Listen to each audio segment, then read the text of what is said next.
Lihat saya semuanya. Membaca kitab suci dengan mata ini hanya melihat rangkaian kata-kata saja. Jadi firman Tuhan itu hanya kelihatan sebagai rangkaian kata-kata saja. Bismillahirrahmanirrahim. Hanya rangkaian kata-kata saja. Kalau melihat kitab suci dengan mata lahir ini. Bagaimana kalau melihat kitab suci dengan pikiran? Dengan kepintaran? Kita hanya akan melihat firman Tuhan sebatas pengetahuan.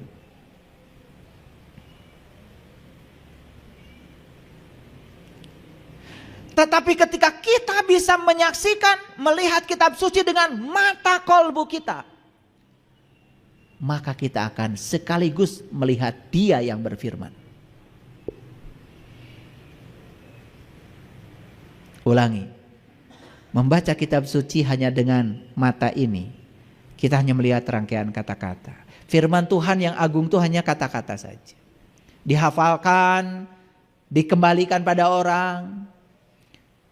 Bagaimana kalau dengan pikiran melihatnya? Kalau dengan pikiran, kita hanya melihat firman Tuhan sebagai pengetahuan. Bagaimana caranya? Melihat Dia yang berfirman di baliknya. Hanya dengan satu. Melihatnya harus dengan terang mata kolbumu. Sudah bisa mengalami yang ketiga? Nih, yang sudah pada bisa mengalami yang ketiga, saya kasih tahu. Sesulit apapun kitab suci, serumit apapun yang namanya ayat-ayat mutasyabihat, ngerti sendiri, tinggal yes, yes, yes, gitu aja. Begitu saya sudah bimbing seseorang untuk menyaksikan matahari ruhani dalam dirinya. Saya bacakan, ayo ikut saya. Allahu nurus samawati wal ar. Allah adalah cahaya langit dan bumi. Gimana? Yes. Kenapa? Nangis kalau sudah mengalami. Masalu nurihi kamishkatin fiha misbah. Cahayanya itu persis seperti misbah lampu. Gimana? Yes. Al misbahu fi jujaja. Lampu itu ada dalam kaca. Ajujajatu ka'annaha kaukab.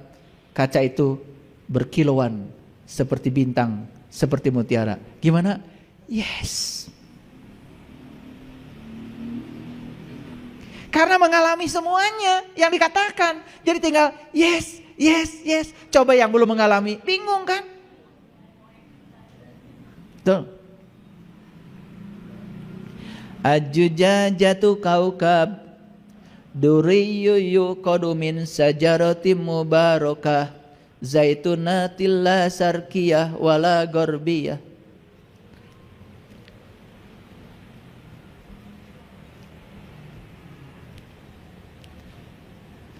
Di situ kamu akan bisa melihat zaitunatil la syarqiyah wala gharbiyah, pohon zaitun yang diberkahi, bukan dari timur, bukan dari barat. Awas, bukan dari timur, bukan dari barat, berarti dari dirimu sendiri. Gimana? Yes.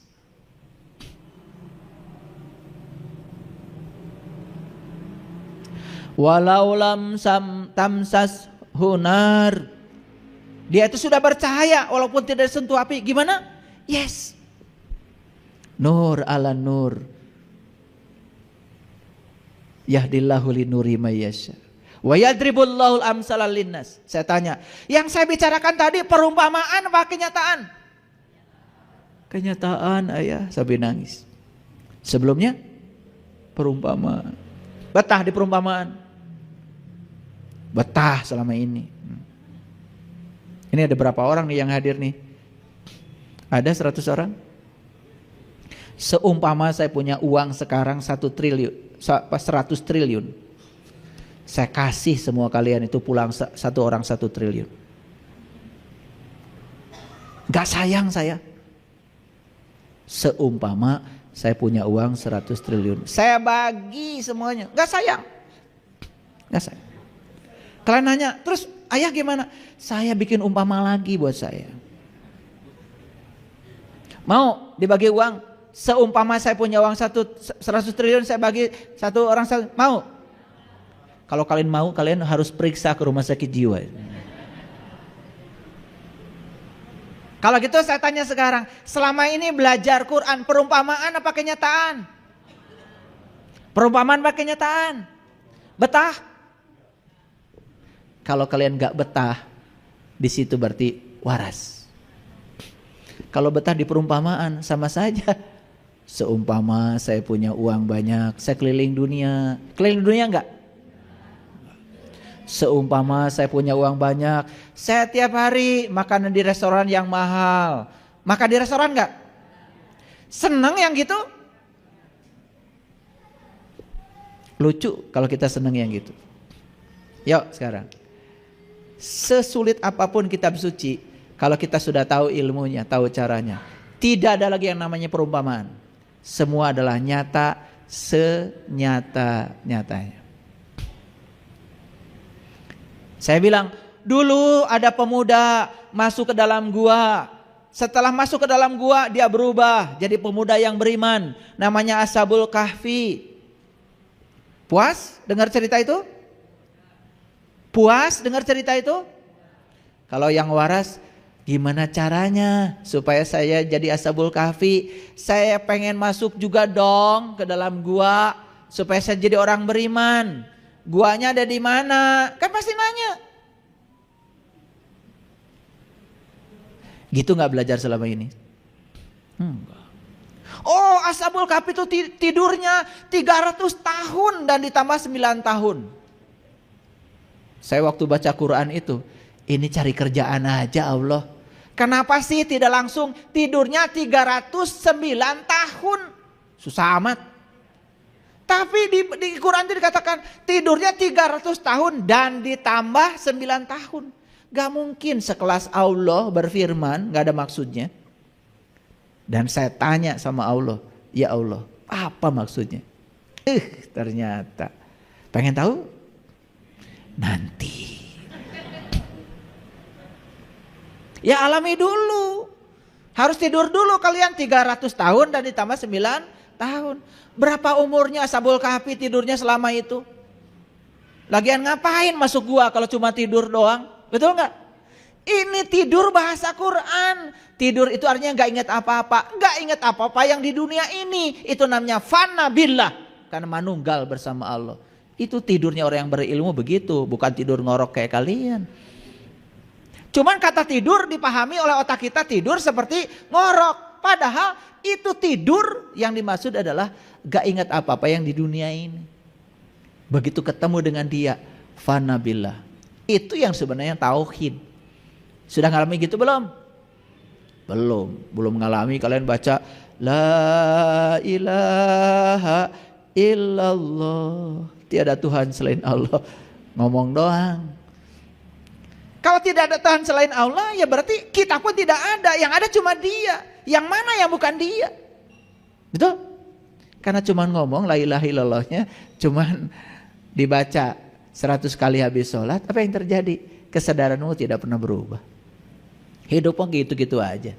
Kalau orangnya sudah la ilaha illallah, tidak ada Tuhan selain Allah, tidak ada selain dia. Apapun yang terjadi pasti dia di belakangnya. Saya terima. Gak ada penolakan lagi. Gitu gak hidupmu? Enggak.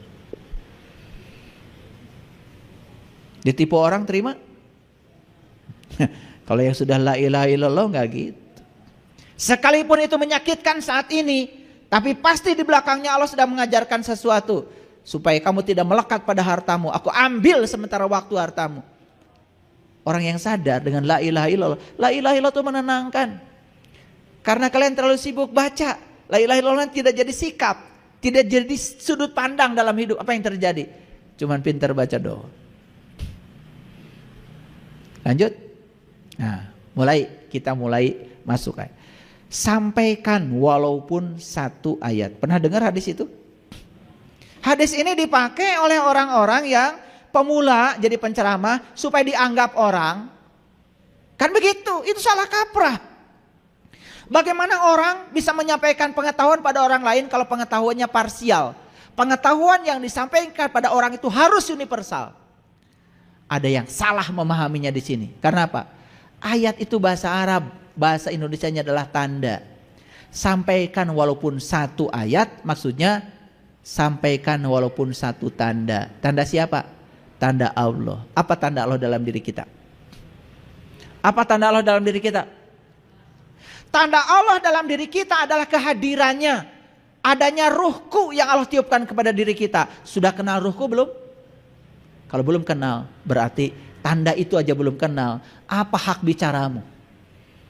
Karena selama ini yang dimaksud sampaikan walaupun satu ayat, ayat yang dimaksud itu adalah Bismillahirrahmanirrahim, Alhamdulillah. Begitu? Akibatnya apa? Salah kaprah. Jadilah banyak ya. Iya. Yang terbuka mulutnya, sementara mata kolbu masih tertutup. Membicarakan kebohongan berulang-ulang. Kan bahaya. Karena kebohongan kalau diulang-ulang terus lama-kelamaan dianggap kebenaran. Itu bahaya. Itu jadi paradigma. Makanya kenapa di Quran Allah mengatakan, jangan kamu mengatakan sesuatu yang kamu tidak tahu. Tahu itu mengalami, bukan apa kata orang. Paham? Nih saya kasih peringatan ya. Oh saya alhamdulillah sudah hafal. Hafal apa? Zalikal kitab la raiba fih. Alhamdulillah satu ayat. Besok langsung buka pondok pesantren. Karena perintahnya sampaikan walaupun satu ayat. Ntar dulu. Satu-satunya tanda Allah dalam dirimu itu adalah ruhku. Maka Allah bilang, ketika aku sudah selesai menciptakan tubuhmu, aku tiupkan ruhku. Udah kenal belum? Dengan ruhku, bagian dari dirinya Allah dalam diri kita. Itu tanda Allah. Makanya kalau belum kenal situ, mohon maaf. Jadinya apa? Membaca kitab suci dengan mata. Dapatnya apa tadi? Kata-kata. Membaca kitab suci dengan pikiran. Jadinya apa? Hanya serangkaian pengetahuan. Tapi kalau membaca kitab suci dengan terang mata kalbumu, kamu akan melihat yang berfirman. Gitu. Ini basic teori ya. Oke. Jadi ayat artinya apa? Artinya tanda. Nah, Allah mengatakan di Quran surat An-Najm. Saya mau tunjukkan deh. Satu ayat aja supaya semuanya mengerti.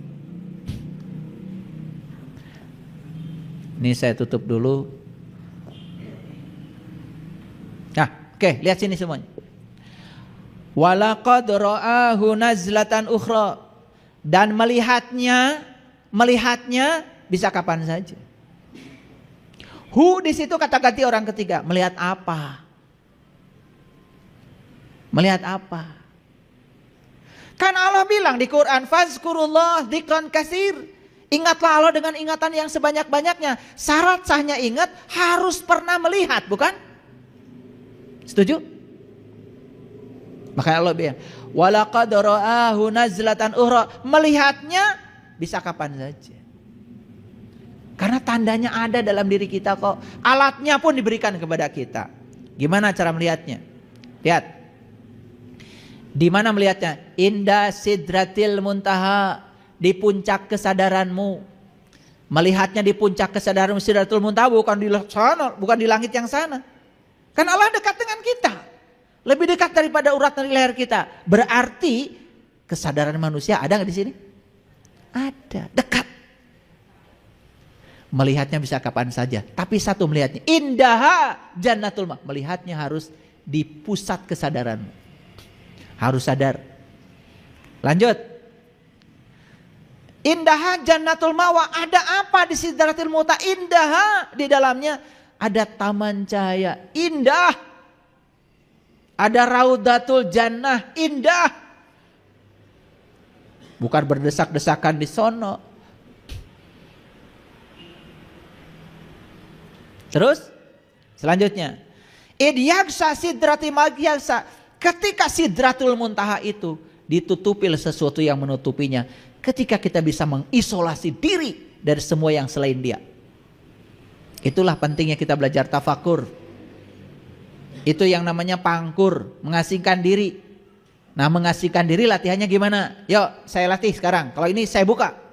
Mulai sekarang jangan tersinggungan, jangan gampang marah, jangan baperan. Itu namanya mengisolasi diri dari lingkungan. Ini latihan pertama. Saya akan mudah membawa orang kayak gini kalau dia sudah bisa begitu, sudah menjadi dirinya sendiri. Maaf kalau saya lihat wajah kalian itu masih seperti luka yang menganga.